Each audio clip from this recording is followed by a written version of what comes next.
How dare you force my daughter out into this storm? She is the sole heir to everything I own. You will never see her again. He did not lose her in an argument. He did not lose her in a courtroom. He lost her the moment he put both hands on her back. His 8 months pregnant wife standing in the rain with a suitcase, and shoved her off the curb like she was something he was finished with. His mother watched. His mistress filmed it. And then all 3 of them went back inside, poured drinks, and celebrated. They had no idea that within 4 minutes, 2 unmarked black SUVs would appear at the end of the block. No lights, no sirens, just quiet, absolute authority arriving in the rain. They had no idea that the paramedic who reached her first would look at the pendant at her throat, go completely still, and speak 4 words into his radio that would change every single life in that apartment forever. 4 words. We have a Montgomery. Stay with this story. Because what happens next is not just justice. It is the kind of ending that reminds you exactly who you should never underestimate. Lesson statement. The quietest woman in the room is not always the weakest. Sometimes she is simply the one still deciding when to begin. If this story stayed with you, if you felt something shift when she walked into that ballroom, or when she sat on the floor of her father's kitchen and got back up anyway, then you already understand what this channel is about. We do not tell stories for entertainment alone.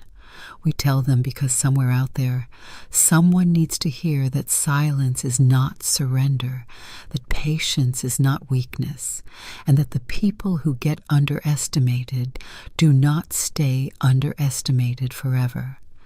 If that means something to you, leave a comment below. Tell us which moment hit hardest. Tell us if you have ever been the person in the rain. Share this with someone who needs to hear it today. Subscribe so you never miss the next one, because the next story is already waiting, and it belongs to someone just like her. Rain does not fall in Hartford in late October. It attacks. It came down in sheets that Tuesday night, flooding the gutters on Birchwood Avenue, bending the young maple trees sideways, turning the streetlights into blurred orange smears against a sky that had gone completely black 2 hours before it had any right to. Inside apartment 7, on the 2nd floor of the Birchwood Arms complex, a woman stood near the front door holding a small suitcase. She was 8 months pregnant. Her name was Claire, and she had not said a single word in 23 minutes. She just stood there, one hand on the suitcase handle and the other resting against the lower curve of her belly, watching 3 people dismantle her life with the efficiency of people who had rehearsed this exact moment. Her husband Derek stood in the center of the living room with his arms crossed and his jaw set. Behind him, leaning against the kitchen door frame like a judge who had already signed the verdict, was his mother Barbara. And on the couch, legs crossed, phone angled upward, recording everything with a small, satisfied smile, sat Amber, Derek's coworker, Derek's other woman, the one Claire had known about for 4 months and never confronted, not because she did not care, because she was waiting. Barbara spoke the words she had clearly been saving for years. Derek recited the lines his mother had written for him. Amber zoomed in on Claire's face and whispered something cruel enough to make herself laugh. Claire said nothing. She picked up her suitcase. Her fingers brushed the silver compass rose pendant at her collarbone. A small, elegant thing, a sapphire at true north. The kind of craftsmanship that did not belong in this apartment and never had. She held it for one breath. Then she opened the front door and walked into the storm. Derek followed her onto the porch. He looked at his pregnant wife standing in the rain, suitcase in hand, belly round beneath her soaked jacket. He looked at her the way you look at a problem you have finally decided to stop managing. And then he shoved her, both hands, hard. Claire went off the curb, knees first, palms. Then her belly pressed against the cold, wet asphalt as a truck swerved around her, horns screaming, headlights cutting through the rain like two furious eyes. She lay on the public street, 8 months pregnant, rain pouring over her body. From the porch, she heard Amber laugh. From the doorway, she heard Barbara say, "Finally." And she heard Derek walk back inside and close the front door without looking back.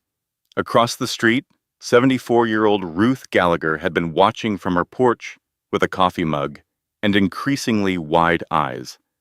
She called 911 with shaking hands. The paramedics arrived in 7 minutes. The lead paramedic, Danny Kowalski, 28 years old, with careful hands and sharp eyes, saw the compass rose pendant as he secured the stretcher. His hands went still. He looked at the sapphire. He looked at Claire's face. Then he stepped back and spoke into his radio, not the standard channel, in a voice that had gone very quiet and very focused, all at once. 4 words. "We have a Montgomery."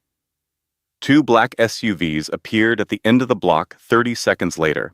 No lights, no sirens, no markings of any kind.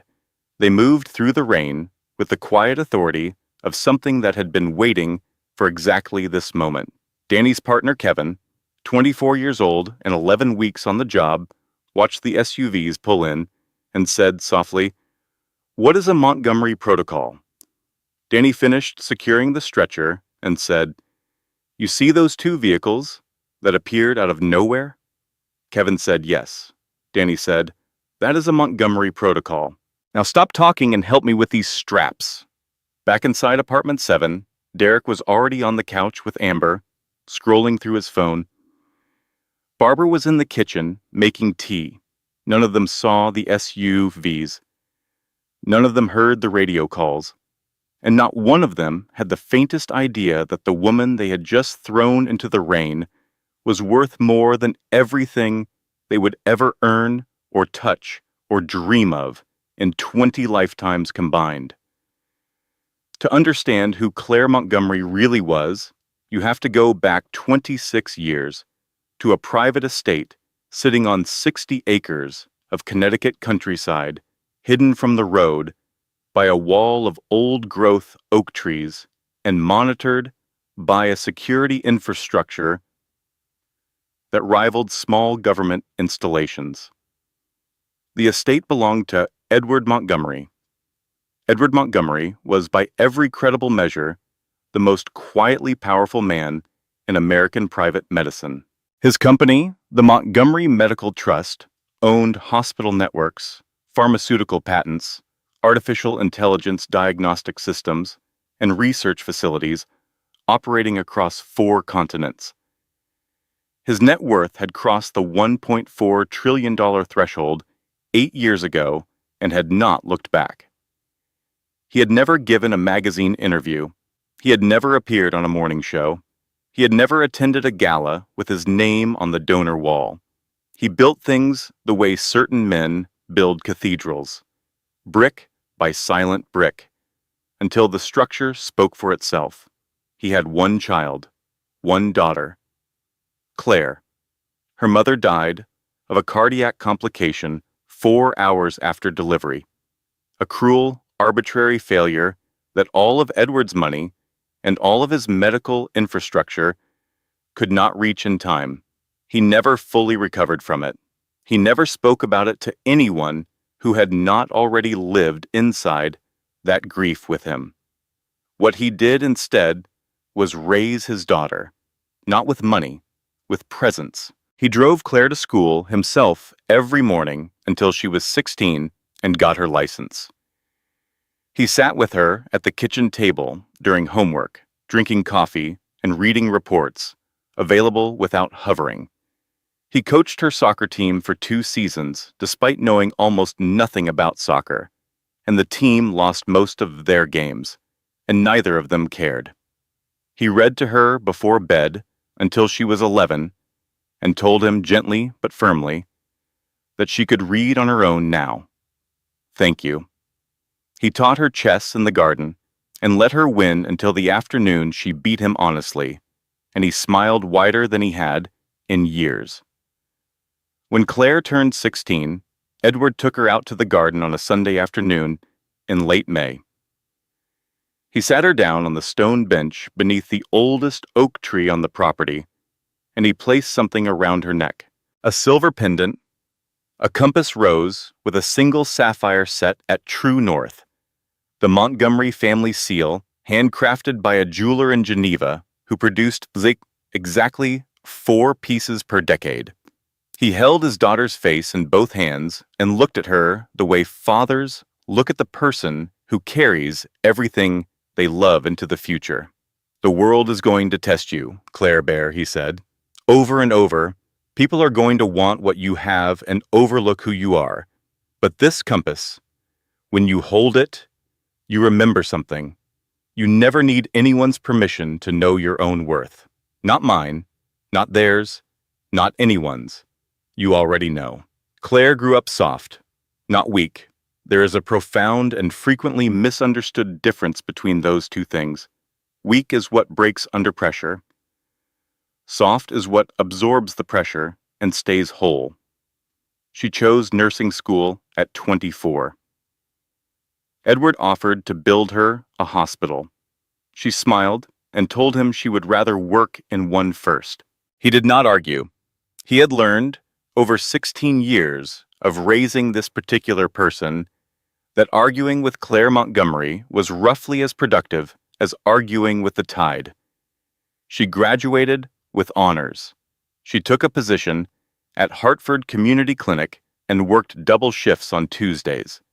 She was, by every account from every colleague, exactly the kind of nurse you hoped for when you were frightened and in pain, calm, present, competent, and possessed of the specific gift of making people feel seen without making a performance of it. She was 25 when she met Derek Shaw. Community Health Fair, east side of Hartford, a Saturday morning in September. Derek was running a blood pressure screening station with genuine enthusiasm and a smile that arrived quickly and stayed a while. He was handsome in an uncomplicated way. He made her laugh twice in 4 minutes, which almost nobody managed. He never asked about her family. He never asked where she came from or what her background was. He asked what her favorite book was, what she thought about the election, whether she preferred coffee or tea, and if tea, what kind, because in his opinion, the answer to that question revealed significant information about a person's character. She thought his not asking about her family meant he liked her for herself. She was right at first. They dated for 14 months.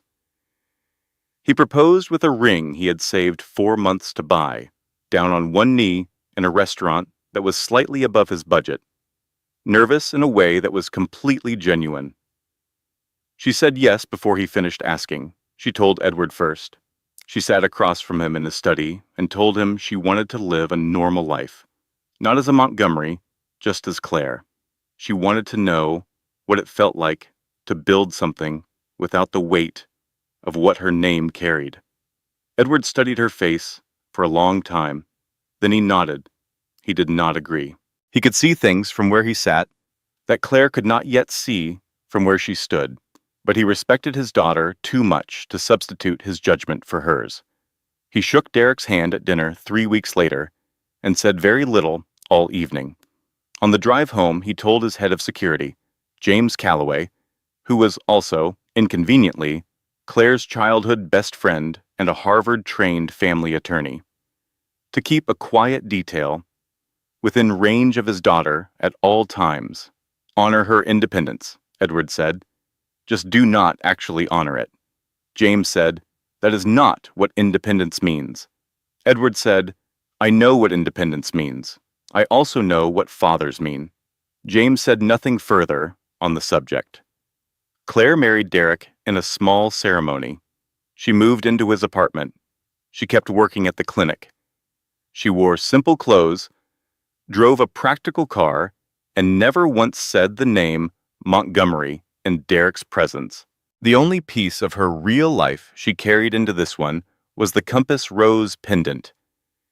It stayed around her neck through every shift, every argument, every quiet evening when Derek came home late and smelling like someone else's perfume, and she lay awake, doing the calculation that all betrayed people do, figuring out exactly how much of what they feel they can afford to show. The first year of the marriage was good, genuinely good.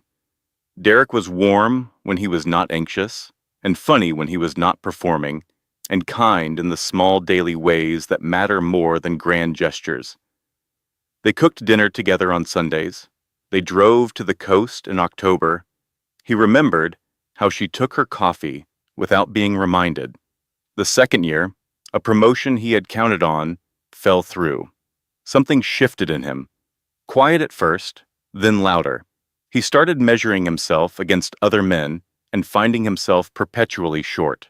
He started looking at Claire's steadiness and reading it, wrongly, as complacency, as if her peace was an accusation about his restlessness. The third year, Barbara started whispering. Barbara Shaw had raised Derek alone after his father left when Derek was 7 years old. She had worked 2 jobs. She had sacrificed real things, and she had built a throne out of that sacrifice. A throne she sat on in every room she entered, requiring constant acknowledgement of what it had cost her to be there. She controlled her son through guilt, through crisis, through the gentle, ongoing suggestion that no one else could possibly understand what he needed the way she did. Every decision Derek made ran through Barbara first. Every relationship he pursued required her approval, explicit or tacit. Claire required neither. From the very first Sunday dinner, Barbara looked at her daughter-in-law and recognized a problem. Not because Claire was difficult or demanding, because she was not. Claire was calm, unbothered. She did not react to Barbara's sharp comments about her cooking. She did not compete for Derek's attention. She did not seek Barbara's approval or flinch when she did not receive it. She just sat there, present and peaceful and entirely self-contained. And that drove Barbara out of her mind, because you cannot guilt-trip a woman who asks for nothing. You cannot manipulate a woman who does not react. Barbara had spent 40 years controlling every room she entered, and here was this quiet young woman sitting at her table and needing absolutely nothing from her. And the entire architecture of Barbara's influence had no purchase on her whatsoever. So she went to work on Derek instead. "She's hiding something," Barbara said. Over Sunday roasts and phone calls and casual asides at family gatherings, no woman with no background and no connections is that calm unless she has something she is not telling you. Why doesn't she ever talk about her family, Derek? What is she hiding under all that quiet? She planted the seeds with the patience of a woman who understood that doubt does not need evidence. It only needs repetition. And Derek, a man who had always measured his own worth by how much attention someone was willing to give him, who needed to be the most important person in a room to feel safe in it, was fertile ground. When Claire announced her pregnancy at the beginning of the 3rd year, Barbara did not smile. She pulled Derek into the kitchen and said, "Are you certain that child is yours? No evidence, no logic, just cruelty in a maternal costume." But she knew her son. Once doubt entered Derek Shaw's mind, it sat there like a splinter. Small at first, then infected, then impossible to stop thinking about. Then Amber Cole arrived. She transferred to Derek's office 8 months into Claire's pregnancy.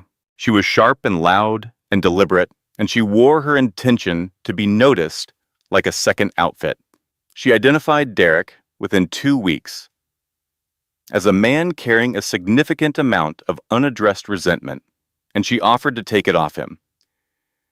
"You deserve more than what you are getting," she told him, over drinks after work one Thursday. "You deserve a woman who actually sees you, not some quiet ghost drifting around the apartment like she is already somewhere else." Derek drank every word like water. What nobody knew yet, what Claire would not discover until much later, was that Amber Cole had not stumbled into this assignment. She had been placed here deliberately by a man named Victor Hale, who had spent 11 years methodically searching for a crack in the Montgomery family's armor. Victor was a rival of Edward's, a man who had lost a significant hospital network acquisition to the Montgomery Trust in 2013 and had never made peace with it. He had identified Claire 2 years earlier. He had tracked her marriage, and when he needed an operative close enough to Derek to extract financial leverage, Amber had been his choice. She was good at her job. She had not expected to find a man this easy. The affair started with late nights at the office. It became weekends.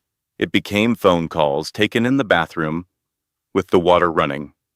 Claire noticed everything: the specific shade of lipstick on his collar, a coral she had never owned, the perfume on his jacket that was not hers, the way he turned his phone face down every time she walked into the room. She cataloged all of it in the careful, methodical way that nurses catalog symptoms, without alarm, without rushing to diagnosis, building a complete picture before making any move. She said nothing. Not because she was weak, because she was her father's daughter, and Edward Montgomery had taught her one thing above almost everything else. "Never make a decision when you are angry," he had told her once, during a chess game in the garden when she was 12 and furious about a move she had not seen coming. "Anger makes you fast. Wisdom makes you right." So she waited. She held her compass pendant. At night, when the apartment was dark and Derek was somewhere he should not have been, and she let the weight of the silver remind her who she was. The despair found her anyway. She went to Derek's office on a Wednesday afternoon in early October, 8 months pregnant, carrying lunch she had made that morning. A small, deliberate act of ordinary kindness that she had allowed herself, despite everything, because she was still that person. She had not stopped being that person, and she was not going to let any of this take that from her. She found Amber sitting in Derek's chair, wearing Derek's jacket, going through his email on his computer with the comfortable familiarity of someone who had done this many times before. Derek walked in behind Claire, saw the scene, and in the 3 seconds that followed, made the worst decision of many bad decisions. Instead of explaining, instead of taking any responsibility at all, he looked at his 8 months pregnant wife and said, "This is not what it looks like." Amber looked at Claire's belly. Then she looked at Derek. Then she looked back at Claire with an expression of amused contempt and said, "Honey, it is exactly what it looks like. We have been together 4 months." Claire stood completely still for 7 seconds. Then she said, "Okay." She picked up the lunch bag. She turned around. She walked to the elevator and pressed the button and waited for the doors to open with the concentrated focus of someone using every available resource to hold themselves together. In the elevator, alone, the doors closed. She pressed her back against the wall, slid down until she was sitting on the floor, knees up, one hand on her belly and the other pressed flat against the cold metal, and she cried. Quietly, completely, the way she had not let herself cry in months. The grief that had been building since the first night she smelled someone else on his jacket, finally finding its way out with nowhere left to hold it. She cried for 4 minutes. Then she stopped. She pressed her palms to her face, breathed, and stood up. The doors opened on the ground floor. She walked out. This is what therapists call the second wound. The narrator paused gently here. Not the betrayal itself, but the moment the person who betrayed you watches you break and chooses, consciously, to do nothing. If you have ever felt that specific kind of helplessness, not from what someone did, but from watching them watch you suffer and not move, then you know. That is the wound that takes the longest to close. Not because it is the deepest, but because it teaches you something you cannot unknow about who that person really is. Back at her car, sitting in the parking garage, Claire pulled out her phone. She scrolled to a contact labeled only with the letter D. She stared at it for a moment. Then her phone rang. James Calloway, calling from his office, completely unaware of everything because his timing had always been absurd. She answered. James said without preamble, "Claire, I need to tell you something outrageous. A client just offered to pay my retainer in cryptocurrency. 14 Dogecoin, Claire. I went to Harvard Law School. I argued before the Connecticut Supreme Court." 14 Dogecoin, she laughed, genuinely. A short, surprised sound that she had not heard from herself in longer than she could remember. James stopped immediately. He said, in a completely different voice, "What happened?" Not a question. He already knew something had. She said, "I will tell you later." He said, "I will be at your apartment in an hour." She said, "Do not come to the apartment." A pause. Then quietly, "Where should I come?" She thought about it. "The clinic," she said. "Meet me at the clinic." And she started the car. The coordinated removal happened 3 weeks later. Barbara arrived at the apartment on a Tuesday evening with Amber beside her, and the two of them moved through the rooms with the efficiency of a demolition crew, pulling clothes from the closet, sweeping Claire's things from the bathroom shelves into garbage bags, stacking boxes by the door with the organized momentum of people who had planned this and were enjoying the execution. Derek stood in the living room and delivered the lines his mother had written for him. "This is not working anymore. I want you gone tonight. I do not love you. I am not certain I ever did." Barbara handed him the final pressure point at the end. "Either she leaves by midnight or I am done helping with rent." Financial ultimatum dressed as maternal concern. The oldest move in her book. Derek nodded, like he had made this decision himself. Amber, sitting on the couch with her phone, said to Derek in a voice designed to carry, "Should I post this? People love authentic moments." Derek looked at her with an expression that was only slightly uncomfortable, which was somehow worse than if he had not been uncomfortable at all. He said, "Not yet." Amber shrugged and kept filming. Claire watched all of it. She watched 3 people erase her from a home she had built with her own patience and her own love, and she did not argue. She did not cry. She did not recite the history of what she had given to this marriage. The double shifts at the clinic so Derek could chase a promotion. The meals she cooked for Barbara, even after Barbara insulted them. The quiet, steady presence she had offered this man through every bout of self-doubt and professional disappointment. She picked up her suitcase. She touched the compass rose at her throat. She opened the front door. The rain hit her like a wall of cold water. She stepped off the porch carefully, one hand on her belly, the suitcase dragging through the pooled water on the sidewalk. Behind her, Barbara appeared in the doorway and threw a second bag, a garbage bag full of whatever she had swept from the closet, into the front yard. It landed in a puddle and split open. Claire's clothes floated in the dirty water. A dress she had worn to their first anniversary dinner drifted into the gutter. Then Derek came out onto the porch. He stood there in the rain, shirt soaking through, and he looked at his pregnant wife struggling through the storm with her suitcase. He looked at her and did not feel shame. He did not feel anything that resembled a human conscience completing its function. What he felt in that moment was irritation that this was taking so long.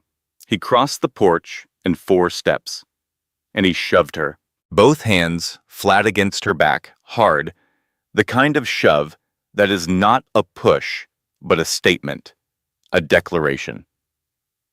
You are the obstacle, and I am removing you.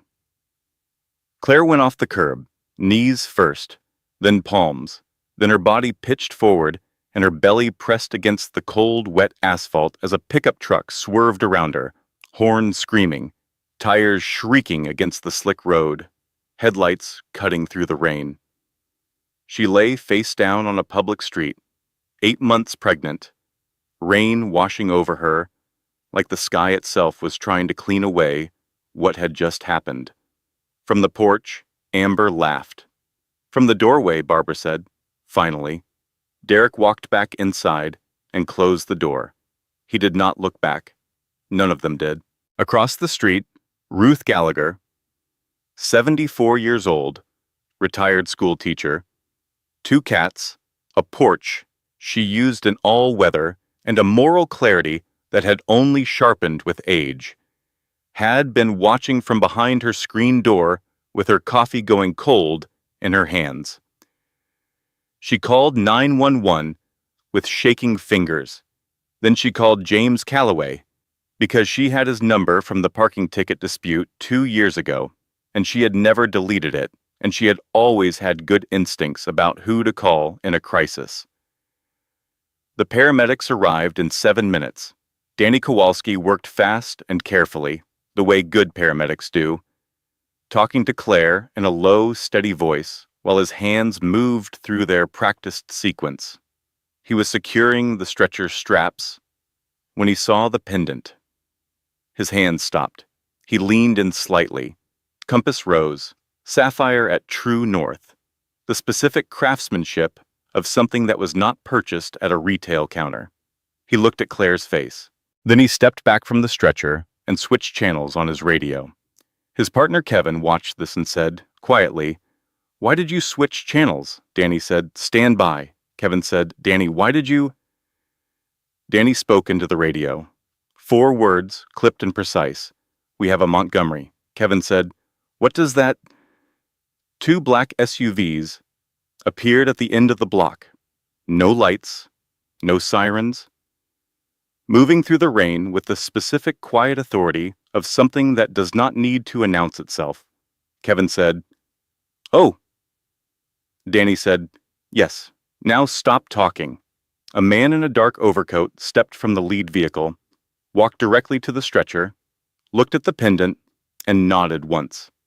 He spoke 2 words into a phone and stepped back. The ambulance began moving. Kevin, in a very small voice, said, "Are we in trouble?" Danny said, "We are not in trouble. We are in the presence of something significantly larger than trouble. There is a difference." He paused. "We are also getting a raise, I think." Claire, conscious and barely responsive on the stretcher, her fingers wrapped around the compass, rose with a grip that had whitened her knuckles, heard none of this. She was somewhere quieter, somewhere deeper, the way the body goes when it has reached the outer limit of what it can hold and begins the quiet work of managing the essential things. Her breathing was shallow, her eyes were half closed, but her hand never let go of the pendant. Not for 1 second. The ambulance was rerouted before it reached Hartford General's main entrance. The Montgomery Protocol, embedded in the Trust's agreements with 3 Connecticut hospitals, activated by the biometric signature of the pendant's hidden identification chip, redirected Claire to the private maternal wing on the 8th floor. A suite funded entirely by the Trust and staffed by a hand-selected team of specialists who answered to one person. Nurse Patty Henderson had worked that floor for 22 years. She was 56, plain-spoken, had seen everything twice, and maintained opinions about everything she had seen. She had been present for the only other Montgomery Protocol activation in her tenure, a minor emergency involving a trust board member's wife years ago, and she had handled that one with the same brisk competence she brought to everything. She took one look at Claire as the stretcher came through the door, assessed the situation with the speed of someone who had spent 2 decades reading people in crisis, and turned to her team. "Everyone on this floor," she said, "just received a raise they do not know about yet. Act accordingly." The team moved. Claire was in a sealed suite within minutes. No name on the door. Climate-controlled, softly lit, monitored with the best equipment the trust's budget could specify, which was the best equipment that existed. Every nurse on the floor had signed a non-disclosure agreement on their first day. The corridor was secured. Patty sat beside Claire and took her hand and said, in the direct way she had with patients, "You are safe. The baby is stable. We are going to take very good care of both of you. Do you understand me?" Claire looked at her. She said, "Yes." Patty said, "Good." Then she said, "The man who did this to you, does he know where you are?" Claire said no. Patty said, "It is going to stay that way." She delivered Henry Edward at 3:52 in the morning. 7 pounds, 6 ounces, healthy, strong. He came into the world with one sharp cry that filled the private suite like a declaration. Something new has arrived, and it intends to stay. And then he settled. He was placed on Claire's chest, and he found her heartbeat, and matched his breathing to it, his tiny fingers curling against her skin, his whole body recognizing the person who had carried him through the storm. The room went quiet the way rooms do in moments that are irreversible and beautiful. The nurses stepped back. The monitors beeped softly. Patty stood at the door for a moment, watching, and allowed herself the small, private expression she reserved for moments like this. Something between satisfaction and reverence. Before she turned and went to update the chart, Claire pressed her lips to the top of her son's head. She whispered his name, Henry Edward, chosen before any of this. Named for her father before she knew she would need her father the way she was going to need him. She closed her eyes, for the first time in months. She breathed from somewhere deep. Edward Montgomery arrived just after 6 in the morning. He came alone. No visible entourage, though his security was there. They were always there, at a distance that honored his daughter's wish for independence while making clear that the distance had limits. He walked into the suite. He stood at the foot of the bed. He looked at the bruises on Claire's palms, the scrape on her knee from where she had hit the asphalt, the monitor leads, his grandson asleep on his daughter's chest. Fingers still curled around the compass rose pendant. He stood there for a long time and said nothing. Edward Montgomery had built an empire out of silence. He understood what it communicated in ways that words frequently did not. And in that moment, his silence was carrying something too large for any sentence to hold. Then he said quietly, "Hi, Claire Bear." She said, "Hi, Dad." He crossed the room and sat down in the chair beside the bed. He took her hand, carefully, around the IV line, and held it. He did not offer solutions. He did not begin the conversation about what would happen next. He simply sat there, present and still, and let his daughter know without saying it that she was no longer alone in any of this. Sometimes, the narrator said gently, the most powerful thing another person can do for you in your worst moment is simply arrive and stay. No agenda, no solutions, just presence. If you have someone in your life who knows how to do that, who can sit with you in the dark without trying to immediately turn on a light, hold on to them. They are rarer than any inheritance and worth more. They sat together as the Hartford morning came gray and slow through the window, and Henry slept between them. And outside the hospital, the city moved through its ordinary Tuesday as if nothing had happened. 3 miles away, Derek Shaw poured himself a bowl of cereal and watched sports highlights. Amber moved into the apartment that same week. Her clothes replaced Claire's in the closet. Her products replaced Claire's on the bathroom shelves. Barbara came over on Friday with a bottle of Prosecco and new throw pillows from the home goods store and the energy of a woman who had won something she had been pursuing for 3 years. They toasted. Derek accepted the congratulations of the people around him with the slightly dazed quality of a man who had gotten what he thought he wanted and was discovering that it did not feel the way he had expected. He told himself this was adjustment. He told himself it would settle. He tried to cook dinner for Amber on Saturday evening. This was not a skill he had developed during his marriage, because Claire had cooked and he had not volunteered to change that arrangement. He set off the smoke alarm, attempting pasta. Then again, with the garlic bread. Amber stood in the kitchen, waving a dish towel at the smoke detector, and when the alarm finally stopped, she looked at Derek and said, "She did this every night?" Derek said, "She made it look easy." There was a pause. Neither of them said anything else for a while. At the hospital, Claire healed. She spent 4 days on the 8th floor while her body recovered and Henry grew stronger, and Patty Henderson ran her corridor with the brisk authority of someone who had not spent 22 years doing this to be questioned about it now.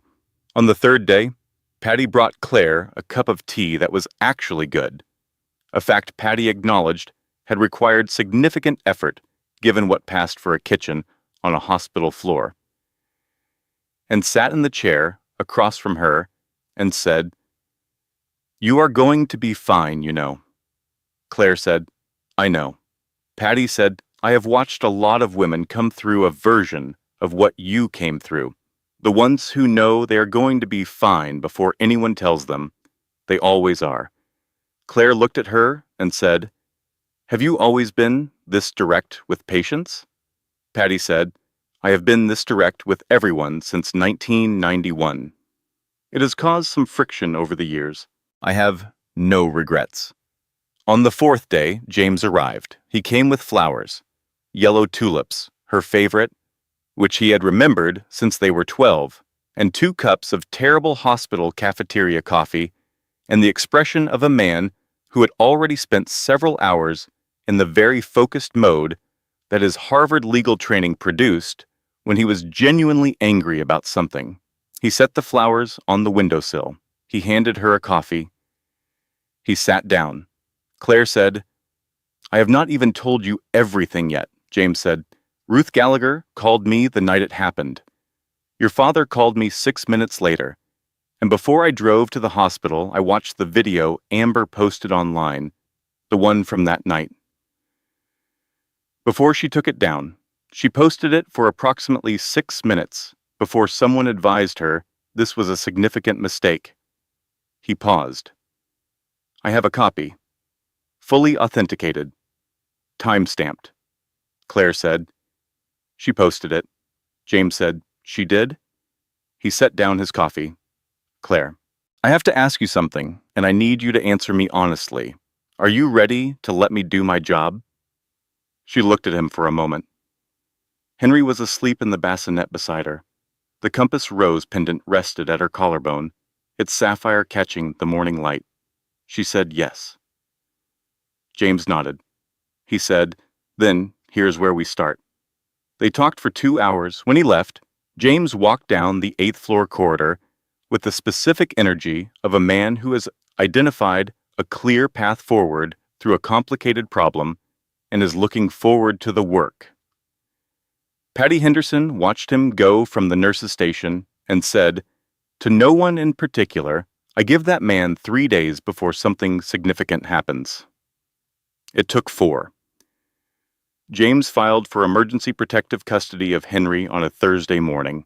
The evidence was unambiguous. The time-stamped security footage from the building across the street, which had cameras covering the Birchwood Arms entrance and had been subpoenaed within 48 hours of James filing. The authenticated copy of Amber's 6-minute video, the medical records documenting Claire's injuries and Henry's premature stress indicators, the paramedic report. The judge reviewed the submission on Friday afternoon and granted immediate temporary sole custody to Claire before close of business. James sent Claire a text message that said, "Only done." She read it sitting in the garden at her father's Connecticut estate, Henry asleep in a bassinet beside the stone bench, the same bench where Edward had given her the pendant 9 years ago. The oak trees were moving in the October wind.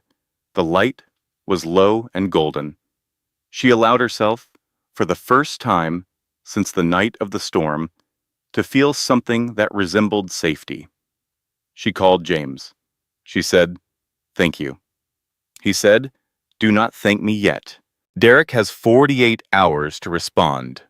She said, "I know. But today, thank you." He said, "You are welcome. Now rest. I will call you Monday." She sat in the garden with her son and breathed and let herself believe, for 3 days, that the worst was over. It was not.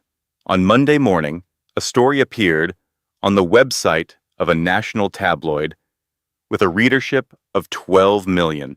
The headline read, "Reclusive Trillionaire's daughter hiding with newborn in Connecticut compound. Husband claims child abducted."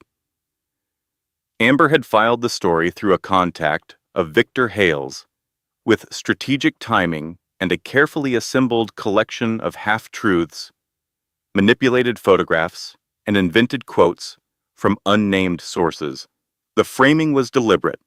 Claire was an unstable woman who had left her husband without cause and was now sequestering their child in a controlled environment maintained by a secretive and unaccountable wealthy patriarch. The story was live before Claire woke up. By 9 in the morning, 2 cable news morning shows had picked it up. By 10, Derek's attorney, now operating on a retainer funded by Victor Hale's organization, though this would not emerge for another week, had filed an emergency counterpetition with the family court, challenging the temporary custody order on the grounds that the child was being held in an inappropriate environment. James called at 10:15. Claire was already watching the coverage on her laptop, Henry in her arms. He said, "I need you to listen to me very carefully. This is a coordinated attack, and it was planned in advance. It is not random. Are you somewhere safe?" She said, "Yes." He said, "Do not speak to any press. Do not respond to anything online. I am filing responses today. But Claire, there is more." There was more. Victor Hale held a press conference at noon. He appeared on camera for the first time in 11 years, a deliberate, calculated emergence, and claimed that the Montgomery Medical Trust had engaged in predatory acquisition practices, silenced whistleblowers, and engaged in financial misconduct across 3 hospital networks. He had documentation, he said. He had sources. He was prepared to pursue this publicly. Every word of it was fabricated, strategically assembled from mischaracterized data, selectively edited communications, and manufactured testimony. But it landed at the precise moment designed to do maximum damage, 48 hours before the custody hearing, when Edward Montgomery's credibility was about to be relevant. 3 of the Trust's major hospital partnership contracts went into emergency review by their respective boards. Edward, in his study, made 2 phone calls and said nothing to Claire about any of it.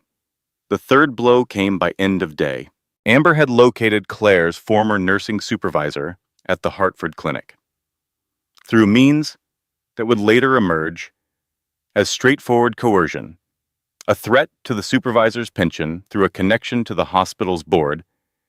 She had obtained a signed statement claiming that Claire had exhibited emotional instability during her tenure at the clinic, that she had been counseled twice for erratic behavior, and that there were concerns about her fitness for caregiving responsibilities. The statement was filed with the family court at 4:57 in the afternoon. James called Claire at 5:15. He read her the statement in full. She sat down on the kitchen floor of her father's house. She sat there for a while without moving. Henry was in his bassinet across the room. The compass rose rested at her collarbone.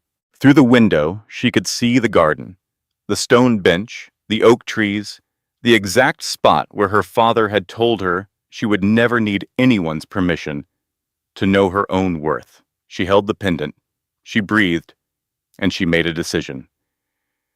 Here is what nobody tells you about fighting for yourself, the narrator said. Sometimes the first win is bait. The real fight comes after, when you are exhausted, and they are not, when you thought it was over, and they reveal it was never close to over. The women who survive this are not the ones who are never afraid.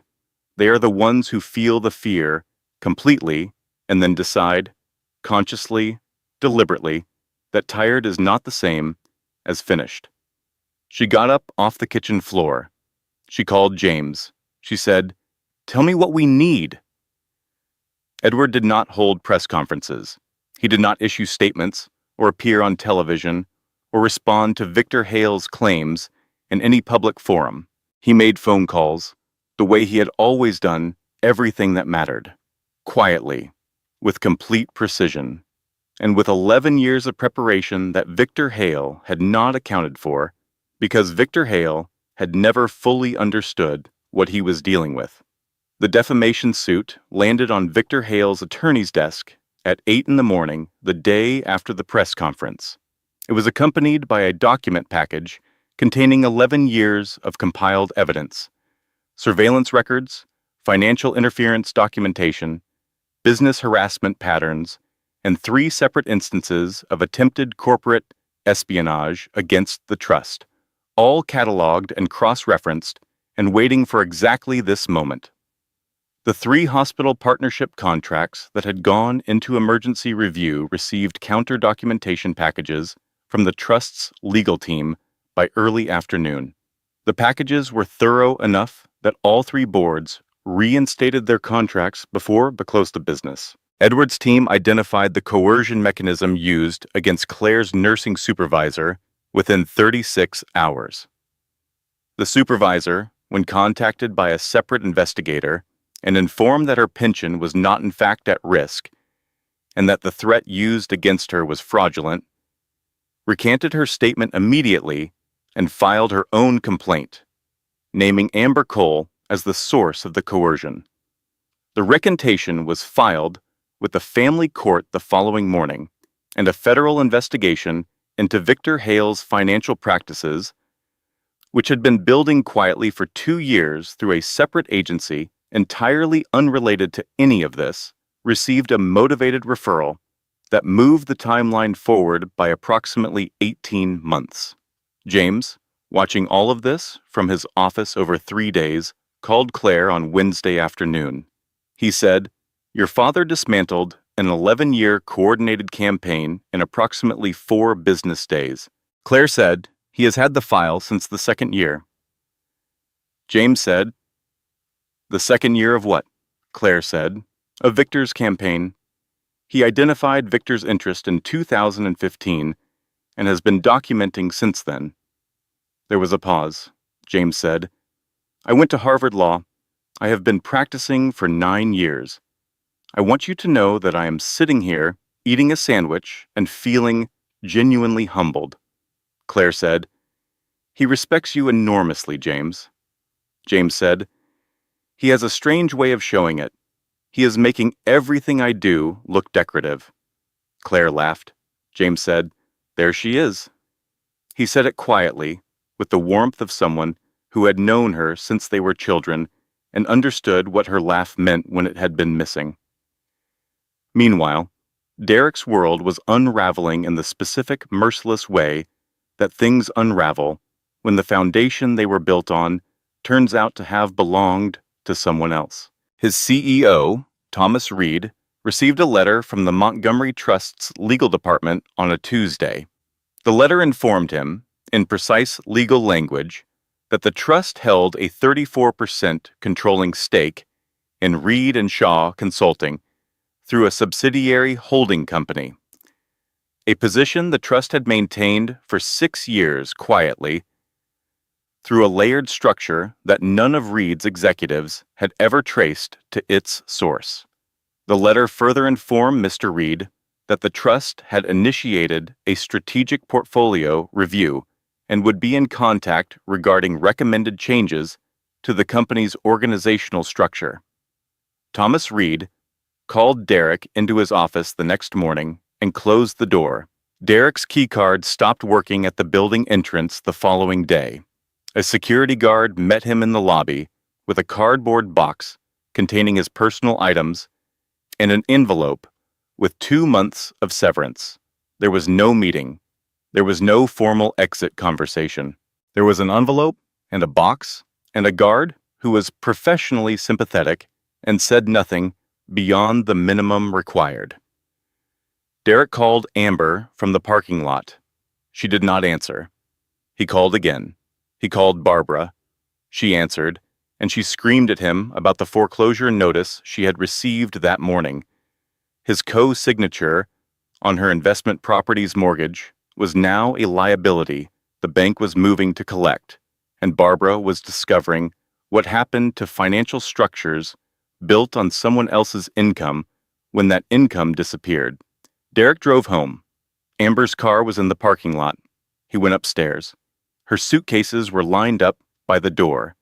He stood in the doorway and looked at them. Then he looked at her. She was pulling a coat from the closet with the efficient focus of someone who has already made their decision and is simply executing it. He said, "Amber, please." She looked at him, the same flat, indifferent gaze she had once aimed at Claire from the couch. She said, "I did not sign up for this."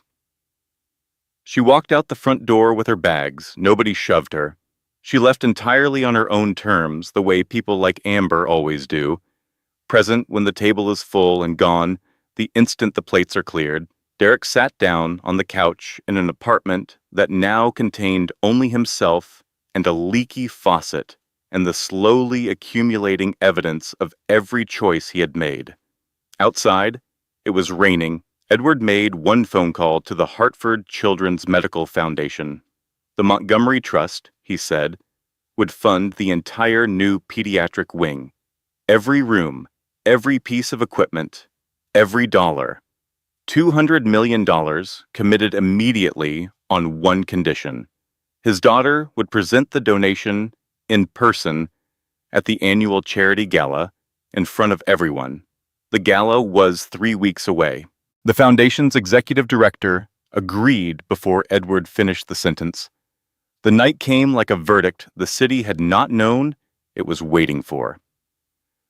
The Hartford Marriott Grand Ballroom held 500 guests in black tie, crystal chandeliers, a live jazz ensemble at the entrance, waitstaff moving between tables with champagne on silver trays.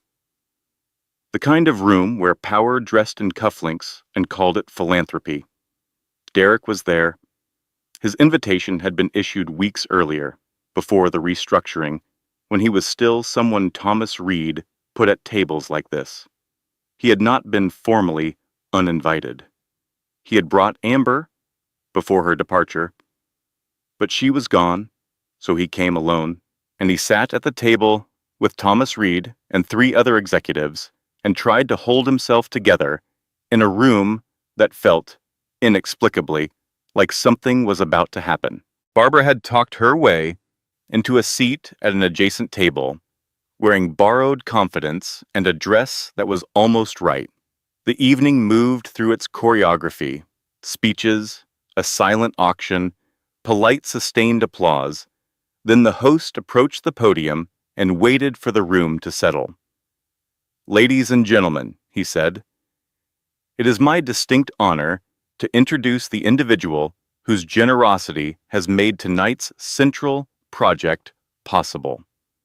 The entire children's wing, every room, every piece of equipment, every dollar has been provided by a single commitment. Please welcome to the stage Zara." He paused, correcting himself. "Claire Montgomery, daughter of Edward Montgomery, sole heir to the Montgomery Medical and Technology Trust." The ballroom doors at the far end of the room opened, and Claire walked in. She wore a deep navy gown that moved when she walked. Her hair was simply arranged. Her makeup was minimal. She did not need more. And at her collarbone, the compass rose, pendant, caught every crystal of light from every chandelier in that vast, bright room, the sapphire blazing at true north like it had been waiting for this exact moment to perform its function. She was flanked by 2 members of Edward's legal team and walked with the unhurried certainty of a woman who had already decided that nothing in this room had the power to touch her. Derek saw her. His champagne glass tilted in his hand, and its contents spilled across the white tablecloth, and he did not notice. His mouth opened. No words came. Barbara's expression, the controlled, ever-managing, always ready with something expression she had maintained in every room she had occupied for 40 years, went entirely blank. Every word she had ever spoken about this woman turned to something she could not name in her throat. Thomas Reed, sitting 3 seats from Derek, looked at the stage, and then at Derek, and then back at the stage, doing a calculation that landed on an answer he had not expected. Claire reached the podium. She adjusted the microphone. She looked out at the room. She did not look at Derek's table, not once. She spoke in the same quiet, steady voice she had always used, the voice they had called empty, the voice they had mistaken, consistently and catastrophically, for the absence of something rather than its most concentrated form. She said the wing was being dedicated to every mother who was told she had nothing, to the women who got up off the ground and built something extraordinary anyway, to the ones who held on in the dark and did not let go. She spoke about her son. She did not say his father's name. She touched the compass rose pendant. Just once, she said, "This is for every woman who knows what it costs to stay quiet, and what it means when the quiet finally ends." 500 people rose. The applause was thunderous. Through that wall of sound, Derek pushed back his chair. He moved toward the stage, pushing between tables, saying her name. "Claire. Claire, please. I did not know. You have to let me explain. I did not know who you were." 2 of Edward's security personnel stepped into his path before he reached the 30-foot mark. They did not touch him. They simply stopped moving, and Derek stopped too, because there was nowhere to go. And the wall he had run into was built from every decision he had ever made in this story. Claire turned. She looked at him from the stage, not through him, at him. She saw him completely. The man she had married, the man she had loved, the man who had put both hands on her back and shoved her off a curb while she carried his child. She saw all of it, and she held all of it, and her face held no anger and no hatred and no satisfaction. She said 4 words, quietly, clearly, for him alone. "I already forgave you." And she turned and walked off the stage. Forgiveness was not what Derek had prepared for. Rage he could have worked with. Hatred would have given him something to push against. But forgiveness, real, complete, offered without transaction by a woman who owed him nothing and needed nothing from him, was the thing that broke him entirely, because it took away the last story he had been telling himself. The story where she was damaged, and he was owed something. The story where this was complicated. It was not complicated, and her forgiveness made that undeniable. James met Claire in the side corridor as she came off the stage. His face was wrong. She said, "What happened?" He said, "Derek's attorney filed an emergency motion 2 hours ago. The custody hearing has been moved to tomorrow morning, 9 a.m. They are claiming the estate is an inappropriate environment. They submitted photographs of the security infrastructure. They are calling it a controlled compound." She looked at him. He said, "If we do not have a complete evidentiary response filed before 9 a.m. She said, "Do we?" He said, "I have been working on it since 4 this afternoon. It is almost ready. I need 2 more hours." She said, "Then go finish it." He looked at her. He said, "Claire," she said, "James, go finish it. I will be there at 8:45. He went. She stood in the corridor for a moment, alone. The sound of 500 people, applauding, leaked through the wall behind her. She held the pendant. She breathed. She walked to the car where her father was waiting with Henry, and she held her son, and she did not sleep that night. And when the alarm went off at 6 in the morning, she was already dressed. The courtroom was quiet and fluorescent lit at 9:07 a.m. Derek's attorney presented the estate security documentation first. The cameras, the personnel, the perimeter infrastructure. He used the word compound 4 times and controlled environment 3 times, and expressed concern for the child's access to normal socialization with the frequency of someone who had been told these were his best arguments and was working with what he had. Then James stood up.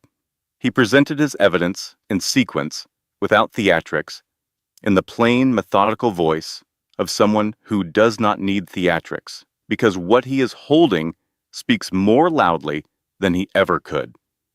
Exhibit A. Security camera footage from the building directly across from the Birchwood Arms, time-stamped and authenticated, covering the full duration of the incident on the night in question. Played in full, with audio in a completely silent courtroom. Every person in that room watched Derek Shaw put both hands flat against his 8 months pregnant wife's back and shove her off a curb into the street as a truck swerved around her. No one spoke when the footage ended. Exhibit B. Amber Cole's original video, recovered, authenticated, and preserved, posted to a public platform for 6 minutes before being deleted, showing the interior of the apartment in the moments before Claire was told to leave, showing Amber filming, showing Barbara's expression, showing Derek's performance of the lines his mother had written. Exhibit C, a documented chain of communications between Victor Hale's associate and Amber Cole, establishing that the coercion of Claire's nursing supervisor was directed, planned, and executed as part of a coordinated effort to interfere with the custody proceedings, including the specific text message that read, "Get something on the Montgomery woman. Anything you can make. Stick." Exhibit D. The nursing supervisor's recantation, her own sworn statement describing the nature of the threat used against her, the falsity of the original statement she had signed, and her identification of Amber Cole as the source of the coercion. Exhibit E. A character statement from Nurse Patricia Henderson, RN, 22 years at Hartford General's Montgomery Wing, present at the delivery of the child in question. James read it aloud. Patty had written, "I have worked in maternal care for 22 years. I have watched women in every kind of crisis imaginable. Claire Montgomery is the calmest, most present, most consistently focused mother I have encountered in a delivery room. She was shoved off a curb at 8 months pregnant in a rainstorm, was brought to our floor in serious condition, delivered a healthy son 4 hours later, and the first thing she did when she could speak clearly was ask, whether the baby had everything he needed, not whether she would be all right, whether he would. Her son is fortunate. Whatever environment he is raised in with her in it is, by definition, an appropriate one. The courtroom was very quiet when James finished reading. Derek's attorney shuffled his papers. He said nothing. The judge looked at the documentation for a full minute before speaking. She said, "Permanent sole custody is awarded to the mother. The father may petition for supervised visitation in no fewer than 18 months, contingent upon demonstrated and documented behavioral change. This court is additionally referring the coercion documentation included in Exhibit C to the district attorney's office for review." She closed the folder. She said, "We are adjourned." Derek sat completely still. In the gallery, two men in dark overcoats approached the row where Amber had taken a seat and said, quietly, that they would like to speak with her regarding Victor Hale, and that she might want to contact her attorney before they left the building. Amber looked at them and said nothing. Barbara sat 3 rows back. She looked at her son from across the room, really looked at him, perhaps for the first time in years without the filter of her own agenda, and saw clearly what her fear and her need for control had built. A man sitting alone in a courtroom that had just finished deciding every important thing about his future. A man with no job, no partner, no mother who could reach him across that distance, and a son he would not see for at least 18 months. She had done this with the best intentions and the worst methods, the way people always do, the most damage. Convinced they are protecting someone while actually just protecting themselves. She said nothing. She sat with it.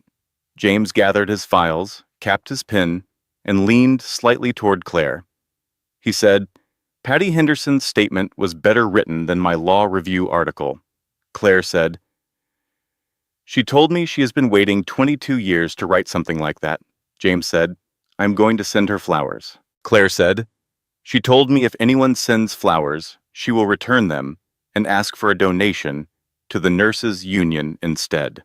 James said, "I am going to make a very significant donation to the nurses' union." They walked out of the courtroom together into a gray November morning, and Claire carried Henry on her chest in the carrier she had put on before they left the house, and he slept through all of it.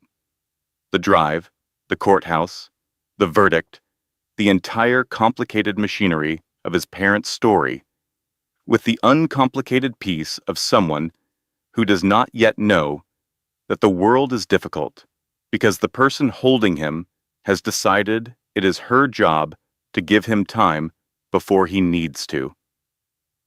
6 months later, early April, Connecticut. The oak trees had come back green after a long, colorless winter.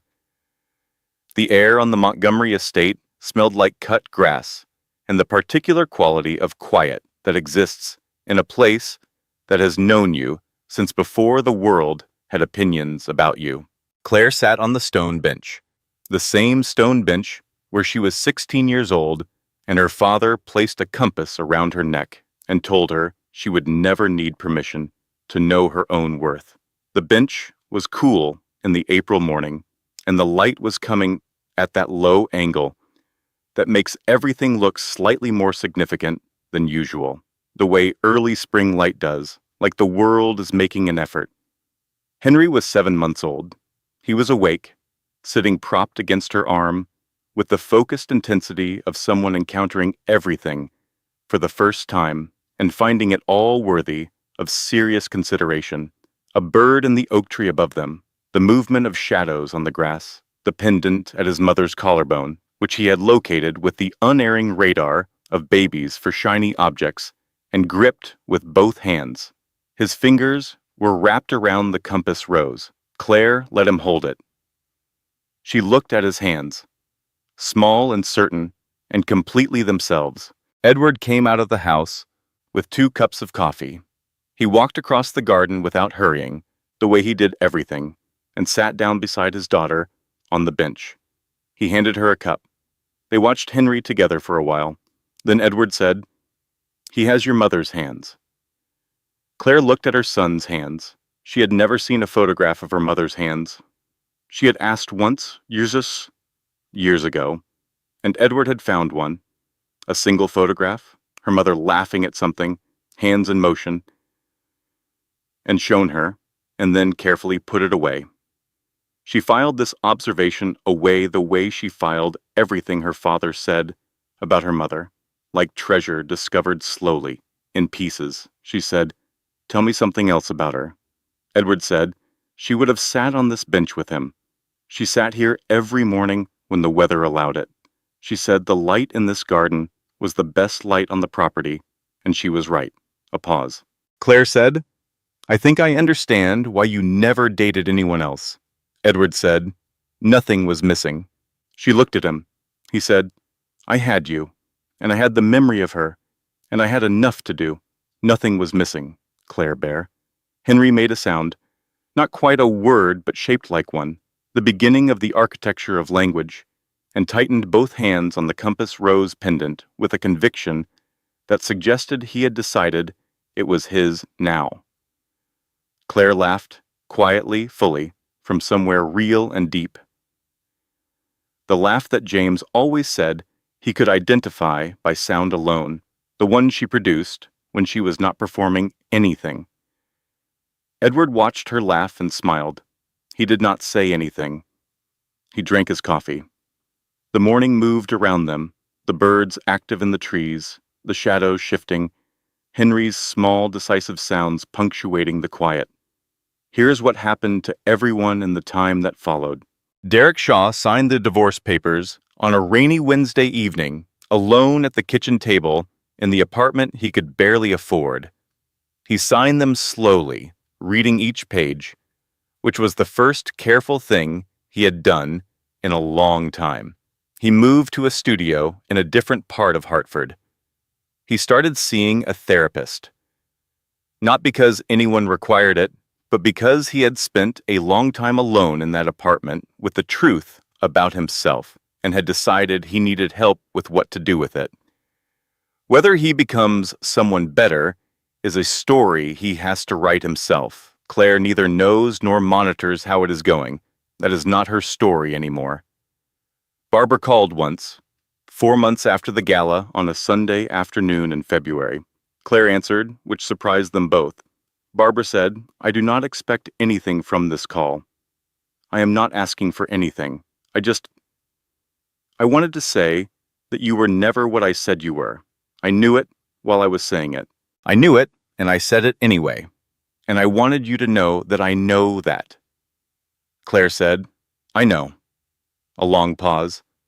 Barbara said, "James sent me a photo from the gala. Before everything happened, you looked like someone." Claire said, "I looked like my mother, apparently." Barbara said, "I was going to say you looked like yourself, like who you actually are." The call lasted 9 minutes. It was the beginning of something that had no name yet. Real things rarely arrive fully formed. They arrive the way spring does. Tentative at first, then insistent, then suddenly everywhere. Amber Cole cooperated with federal investigators in exchange for reduced charges. The cooperation was comprehensive enough that Victor Hale's 11-year campaign against the Montgomery Trust concluded with a federal indictment and a level of press coverage that Victor had very specifically not intended to generate. His 11 years of patient, methodical effort produced, in the end, exactly the public attention he had always sought to avoid. James Calloway established a family law practice with a focus on protective custody cases. The Montgomery case, suitably anonymized, became the framework for his intake assessment process. Patty Henderson attended his office opening and brought a casserole that everyone agreed was genuinely excellent. James sent a donation to the Hartford Nurses Union, a significant one. Patty acknowledged this with a handwritten note that read, "Appropriate." She underlined the word twice. Henry Edward Shaw Montgomery. He would carry both names because Claire had decided the name was not the man, and her son deserved to make his own accounting of his father someday, with full information. Grew stronger every week. He had his mother's eyes. He had his grandfather's hands, according to Edward, or his grandmother's, according to the photograph in the drawer. He had his own expressions, his own tempo, his own particular way of examining the world with an attention that suggested he intended to be here for a while and was not going to miss anything. He held the compass, rose, pendant, every morning in the garden. Claire let him. On the stone bench, in the April light, with her coffee going warm in her hand, and her father beside her, and her son's small, certain fingers around the silver compass at her collarbone, she thought about what she would tell Henry when he was old enough to ask about this story. She thought about it for a while. She decided she would tell him the truth, all of it, not as a lesson, and not as a cautionary tale, and not as an explanation of anyone's failures, just as the truth, which was that his mother had loved someone, and that love had not protected her from being hurt, and that she had been hurt very badly, and that she had held on to the one thing she had always known about herself, and that it had been enough. Not because she had a powerful father, or a loyal friend, or a nurse who wrote clearly and without sentimentality. Those things had helped. They had helped enormously. But the holding on that had come from her. She would tell him that silence is not the absence of power, that sometimes silence is power in its most concentrated form, a force that does not need volume or performance or anyone watching to be real, that the people who misread it, who look at a quiet woman and see submission, who look at softness and call it weakness, who look at stillness and assume there is nothing underneath it, those people are not seeing clearly. They are seeing what they need to see to keep believing what they already believe. And that is their limitation, not hers. She would tell him that the compass does not need to be loud to point true north. It just needs to be held. Edward said, "What are you thinking about?" She said, "What I am going to tell him, about all of this. When he is old enough." Edward said, "What are you going to tell him?" She thought about it for one more moment. She said, "I am going to tell him that his grandmother gave his grandfather a compass, and that his grandfather gave it to his mother, and that his mother held on to it when everything else was gone, and that it worked." Edward looked at her, then he looked at Henry, who was still gripping the pendant with both hands with the focused satisfaction of someone who has acquired something important. Edward said, "That is a good story." Claire said, "It is a true story." He said, "Those are the best kind." Henry made another sound, louder this time, emphatic, the sound of a person who has something to say and is working on the equipment to say it.